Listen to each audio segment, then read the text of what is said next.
continue to. 8-0 away win, not an unfamiliar scoreline to yourself after winning previously at Bournemouth. Geordie Journos here, Bramall Lane. Where else would we be? Incredible, absolutely incredible performance from Newcastle United today. I'll come to you guys straight away instead of me waffling on about the game itself. Jordan, I'll let you wax lyrical about what we've literally just witnessed here. Incredible. Yeah, record breaking, record equaling after that win there, 8-0. Should we talk about pre-match predictions? No, Mine was terrible. Certainly no one predicted an 8-0. I think someone on here predicted a 0-0. Yes. No, incredible. We didn't. No one expected this today. Of course, you wouldn't expect this today. But that performance, so many good things about it. So many promising things. You know, you go for the full team. Everyone had a great game. But the standouts, you know, Eddie Howe was asked in the press conference. Just want to go straight on Anthony Gordon. Eddie Howe said that was his best performance in a Newcastle shirt since that January move from Everton, and I can't disagree with that. I thought he was absolutely outstanding, scintillating, so energetic down that left-hand side. Don't forget that his introduction actually came through an injury as well in terms of Harvey Barnes going off, but look, maybe it was a sort of a blessing in disguise, because Anthony Gordon certainly changed the opening 20 minutes, because let's be honest, I thought the opening 20 minutes was quite even. Both teams are really open defensively, but I think once Newcastle got that breakthrough goal, it was one-way traffic, and yeah, there was great performances across the pitch. In midfield, I thought we've seen a better midfield today in terms of Elliot Anderson, Sean Longstaff and Bruno. Special mention of Elliot Anderson as well. I wrote in the player ratings after, sort of, you know, Geordie Maradona by name and certainly Geordie Maradona by nature today. He was excellent, strutting about the pitch as if he'd been playing professional football for a lot of years. This is probably only his sort of 5th Premier League start or around about that. Special mention to him. I just thought it was a really great performance and an excellent way to cap off a really good week for Newcastle. I thought it was a disappointing start of the season in terms of, you know, losing them 3 games off the belt, but they've now beat Brentford. They got a point in Milan on Tuesday, and they came out today. So I think this week is a big week in Newcastle's season, and hopefully they can use this to propel themselves and put a run together and really start a challenge at the European places again. Yeah, I think this was just what Newcastle needed, and then some really. A big win. Newcastle had been a little bit misfiring in recent weeks, which was part of the reason why I foolishly predicted it will be a 0-0 today, which looks very stupid now. But yeah, you got one of the scores right. Exactly, clean sheet. 3 clean sheets in a row, another big positive. Nick Pope rarely tested though, but 8 different goal scorers. In terms of confidence, that's just going to help massively when basically since the opening day, Newcastle being a bit laboured in front of goal, a bit misfiring. Alexander Isak before today, he'd only scored in 1 of his last 12 games and then comes off the bench, scores a great goal. And I think probably a bit of Newcastle trivia in years to come will be, can you name the 8 scorers for Newcastle at Bramall Lane? I don't think I can do it now. If you go for the 8 scorers now, I couldn't do it. Yeah, so it was... Who opened the scoring? It was... Come on. Sean Longstaff. Sean Longstaff opened the scoring. His left foot. Anthony Gordon set him up. Dan Burn, Sven Botman, Callum Wilson, Anthony Gordon, Miguel Almiron, Bruno and Alexander Isak wrapped it up. So yeah, record equaling biggest win for Newcastle in the Premier League, record away win, and the first Premier League club in a game to have 8 separate goal scorers. So yeah, a record smashing day. I don't think any one of us could have even come close to predicting. Well, I think it caps off a brilliant week for Newcastle after sort of laboured win against Brentford, and then not the best performance at AC Milan, but a good point. And then we were driving down in the car and we were saying today is probably the difference between saying it's been a poor start to the season and it's actually been quite a decent start to the season. If Newcastle drew or lost today, we would have been saying the start of the season hasn't really been that great by at all really. But now you're looking 3 wins, 9 points. The games Newcastle have lost are probably games you'd expect Newcastle not to lose, but could go either way, couldn't they? So, and they've won the games you'd expect them to win, and won, bar the Brentford game, very, very convincingly. 8-0 today, 5-1 Villa the opening day. So it's just been a decent start to the season for Newcastle on the whole. So I'd say if we're in the mood to call out our own mistakes, I think I was speaking to one of you guys before the game, where I said I don't really see that there's an outstanding result that can come from today. I sort of said that a defeat was unthinkable, a draw would be remarkably disappointing, and a win would be par for the course. That's essentially the way you look at it. I don't think you can describe an 8-0 win as par for the course. That was emphatic as they come.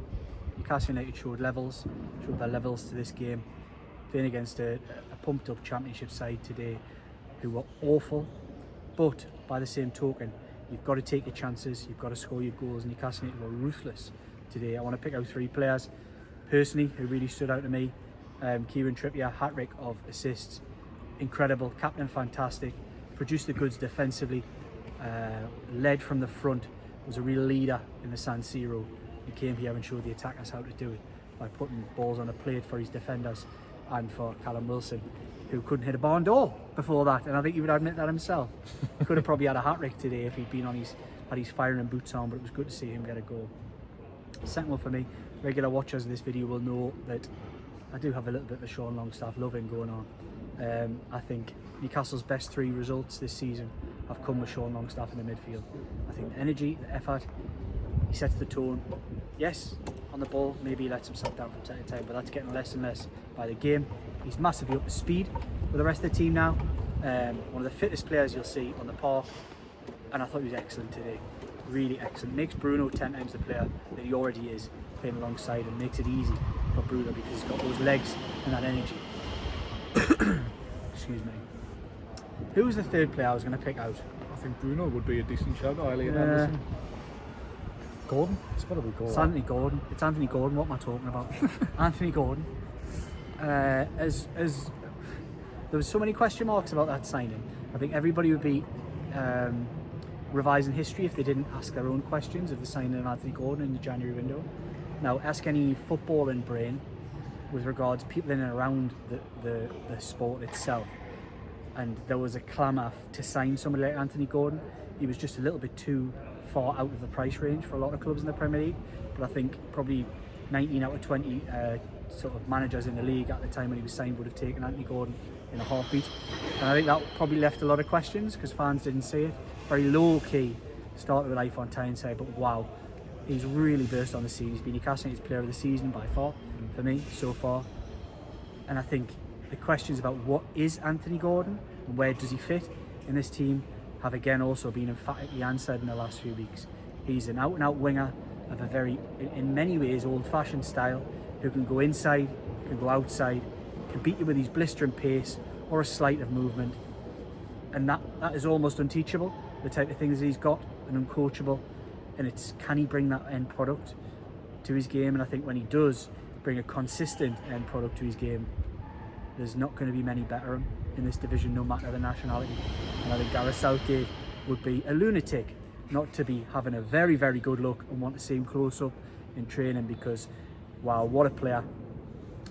Just ask Trent Alexander-Arnold how good a player Anthony Gordon is, and just ask the lads who played against today, and also the AC Milan right back who got a bit of a roasting off him in that first half in the San Siro at times as well. An excellent player with lots still to learn and lots still to improve, and I can only see excellent things for players like him in the team moving forward. And I think that's probably for me the biggest surprise that's come from this season is the meteoric rise. Do meteors rise or do they fall? I'm always never sure, but the saying is meteoric rise. I think it has been for Anthony Gordon an incredible few months, and long may it continue. Long may this continue for Newcastle United as well. They've answered, look, again, you say answered critics. I think everybody is there's been fair criticisms to level at Eddie Howe and Newcastle United this season, and certain things that have gone on. The transfer window, has it worked? The additions to the first team, have they worked? The manner in which they've lost certain games, Brighton in particular, where they were 2 yards off it, never mind one, and Liverpool again similarly in that last half an hour where they really dropped off a cliff in terms of their intensity, which they become branded as the team of intensity in the Premier League. You just have to hear any of the Champions League managers who talk about Newcastle United and talk about that pace, that power, that intensity and that running. It hasn't quite been there this season. it was perfect today, as you said, Dom. It was almost the perfect storm. They played a team who were struggling, but have never been out of games. They should have won at Tottenham last week. They're a decent side, but that Newcastle really showed them in a ruthless manner today about how you go and win a Premier League game, and not only how you go and win a Premier League game, but how you really put a team to the sword at the home of the Blades. An incredible, Brilliant. segue that was, Dom. We've been trying to get that in all day, haven't we? Right, yeah. So for me, I'm not sure if anybody's got anything to add, but I think we've probably covered most bases. I think haven't we? you've covered most bases. Yeah. Have I gone on one? You can't talk about how bad Sheffield United were today, but if you look at their results this season, they've only been beaten by one goal in each game. That's the thing, yeah, they've been in it. So give Newcastle credit, they were ruthless today. It was capitulation, wasn't it? Because I think Sheffield United probably felt a bit sorry for themselves where the first goal, Anthony Gordon handballed it before he Should that have been a goal? So let's not talk about the rules. Let's talk about our opinions. And I'll be honest with my opinion. If that was given against Newcastle, I'd be really disappointed. Yeah. But it was given. Yeah. And it sounds like it was given for the right reasons. It wasn't a deliberate handball. If anything, the handball almost was made it harder for Anthony Gordon because it nearly brought it back out of play when he managed to keep it in with his feet. Yeah. So he didn't gain an advantage from it. He didn't score. If he'd have been the man who scored, it would have been an instant rule out. You couldn't have given the goal because it resulted, if it was his handball and resulted in a goal, that's against the rules. But because it wasn't deliberate and he didn't score the goal, then it's actually fair to stand by the rules.